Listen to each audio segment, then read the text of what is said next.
ئەمیری کۆمەڵی ئیسلامی هۆشداری بە دەسەڵاتدارانی هەرێم دەدات کە پەند لە ڕووداوەکانی عێراق وەربگرن و چاوێک بە خۆیاندا بگێڕنەوە، وەگەرنا ناتوانن لە بەردەم شەپۆلی تووڕێی و ناڕزایەتی جەماوەر خۆیان ڕابگرن.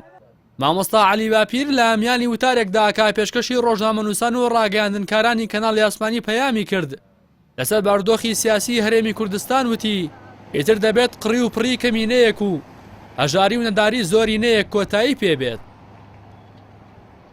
ئەم هەورازە جارێ بەبەریەوە ما بێت، ومێدم وایە یعنی بەرپرسانی ئەم وڵاتە بیرێکی جدی بکەنەوە لە شەوەی ئیدارەدانی ئەم وڵاتە چیدی قڕی و پڕی چینایەتی کەمێک لەسەریانەوە بڕژە زۆرێک لەبەریان ببڕێت چیدی کە ئەوە تێوەڕانەمێنن.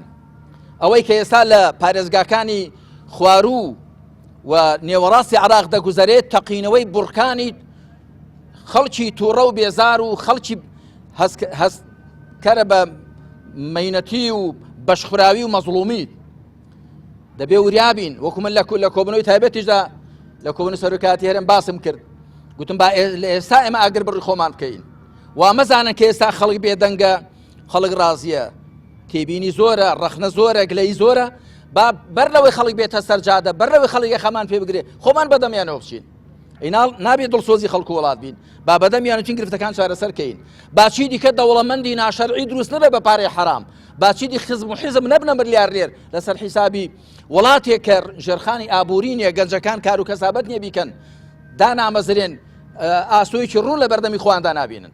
ئەمیری کۆمەڵ دەشڵێت ئەوانەی تا دوێنێ لە شاخ باسی پرۆلیتاریا و چینی هەژاریان دەکرد کە هات نەشار وعد و بەڵێن و بنەماکانیان لەبیر کرد.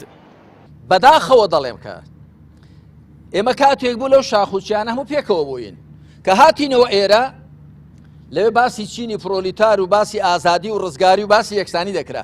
ئەو دروشم شعارانە هەمووی پێیان ڕێکخرا، هەمووی ژێر پێخران.